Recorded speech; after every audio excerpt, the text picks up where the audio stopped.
Grey മിക്സിൻ്റെ പുതിയ വീഡിയോയിലേക്ക് എല്ലാവർക്കും സ്വാഗതം. ഇന്ന് ചെയ്യാൻ പോകുന്നത് 6 വയസ്സായ കുട്ടിക്ക് വേണ്ട അളവിലുള്ള ഒരു പ്രിൻസസ് പെറ്റിക്കോട്ടാണ്. അപ്പോൾ അതിനുള്ള തുണിയാണ് എടുത്തിട്ടിരിക്കുന്നത്. ആ പീസിനെ 4ആക്കി നമുക്ക് മടക്കിയിരുന്നു. Back front ഒന്നിച്ചിട്ടാണ് വെട്ടുന്നത്. 2 ഇപ്പോൾ 4 പീസ് 4ആക്കി മടക്കിയിടുക. മടക്കിയിട്ടിട്ട് ആവശ്യത്തിന് ഇറക്കി കൊടുക്കുക.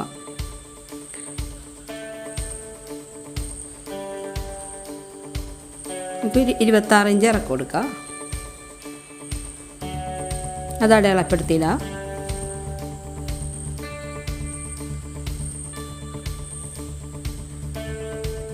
അത് കഴിഞ്ഞ്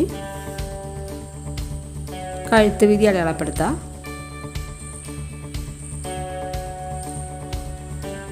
മൂന്നിഞ്ച് അടയാളപ്പെടുത്താം.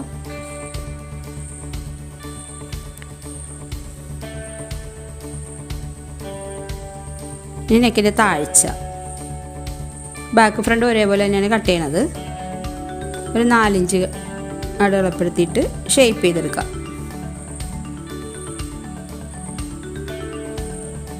ഇനി ഷോൾഡർ അടയാളപ്പെടുത്താം. പിന്നെ കൈക്കുഴി അടയാളപ്പെടുത്താം.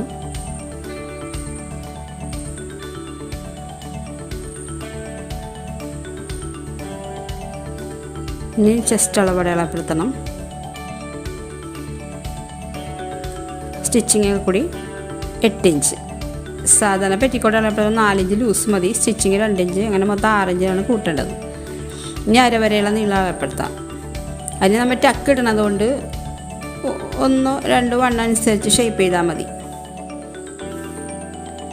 ബാക്ക് ഫ്രണ്ടിൽ ടക്ക് ഇട്ട് കൊടുക്കുന്നുണ്ട്. അത് ഷേപ്പ് ചെയ്തിട്ട് താഴോട്ട് ഷേപ്പ് ചെയ്ത് പോവുക. വേറെ ഇതൊന്നുമില്ല, ഒറ്റം വരെ അവിടെ ഷേപ്പ് ചെയ്ത് പോവുക. എന്നിട്ട് കട്ട് ചെയ്യാം.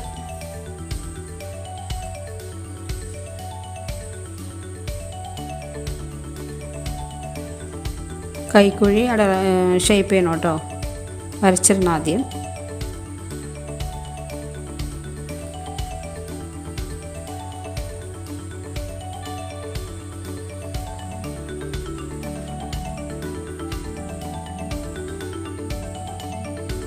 ഏറ്റവും എളുപ്പമുള്ള പെറ്റിക്കോട്ടാണത്.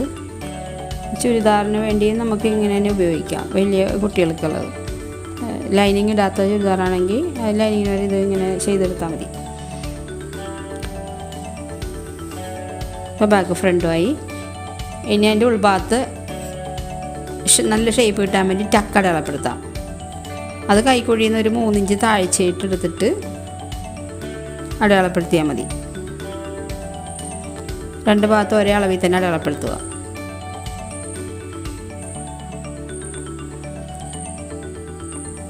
എന്നിട്ട് അതങ്ങനെ മടക്കി പിടിച്ചിട്ട് മുകളിൽ നിന്ന് ഒരു പോയിൻ്റ് ഇട്ട് തുടങ്ങിയിട്ട് സെൻറ്റർ ആകുമ്പോൾ ഒരു 4 ഇഞ്ച് വീതിയിലോട്ട് പിന്നെ അവിടെ നേർപ്പിച്ചാണ് പോവുക. 2 ഭാഗം ഒരേപോലെ തന്നെ. ഇപ്പോൾ ഇതേപോലെ ചെയ്യുക. ബാക്ക് ഫ്രണ്ട് ഒരേപോലെ ചെയ്യണം.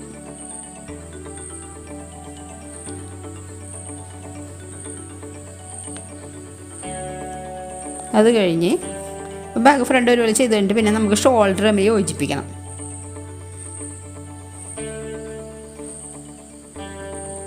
അവിടെ അടിച്ചെടുക്കുക. 2 ഭാഗം അതേപോലെ അടിച്ചെടുത്ത് കഴിഞ്ഞിട്ട് പിന്നെ ചെയ്യാനുള്ളത് നമുക്ക് ആം ഹോളും പിന്നെ നെക്കൊക്കെ വെട്ടിയിട്ടില്ലേ, അതൊക്കെ ഫിനിഷ് ചെയ്തെടുക്കണം. അപ്പോൾ അതിനുവേണ്ടി ഒരു ക്രോസ് പീസാണ് മുറിച്ചെടുക്കേണ്ടത്. ഇഷ്ടമുള്ള കളറിൽ മുറിച്ചെടുക്കുക. 1 ഇഞ്ച് വീതിയിൽ മുറിച്ചെടുത്തിട്ട് അതിൻ്റെ പെറ്റിക്കോട്ടിൻ്റെ ഉൾഭാഗത്ത് നിന്ന് വെച്ച് കൊടുക്കണം. 1/4 ഇഞ്ച് തയ്യൽ തുമ്പിട്ട് അടിച്ചു പോവുക. അത് 2 ഭാഗവും നെക്കും അതേപോലെ തന്നെ അടിച്ചു പോകണം. എന്നിട്ട് അത് മറിച്ചെടുത്തിട്ട് ഉൾഭാഗത്ത് പെറ്റിക്കോട്ടിൻ്റെ ആ ഭാഗത്ത് ആ എൻഡിന് വെച്ച് ഒരു സ്റ്റിച്ചിട്ട് കൊടുക്കണം, എളുപ്പത്തിൽ മടക്കാൻ വേണ്ടി. എന്നിട്ട് ബാക്കിയുള്ള ഭാഗം നല്ല ഭാഗത്തോട് മടക്കി തയ്ക്കുക. അപ്പോൾ ഇതുപോലെ 1/2 ഇഞ്ച് ഇങ്ങനെ മടക്കി തയ്ക്കുമ്പോൾ നല്ല ഷോ കിട്ടും. അതിന് വേണ്ടി അല്ലെങ്കിൽ വെറുതെ മടക്കി തയ്ച്ചാലും മതി, അതൊന്നുമില്ലാതെ. ഇപ്പം ഇതേപോലെ എല്ലാം തയ്ച്ച് കഴിഞ്ഞു. സൈഡ് കൂട്ടി അടിഭാഗം ഷേപ്പ് ചെയ്തെടുക്കുക. ഇതാണ് പ്രിൻസസ് പെറ്റിക്കോട്ട്.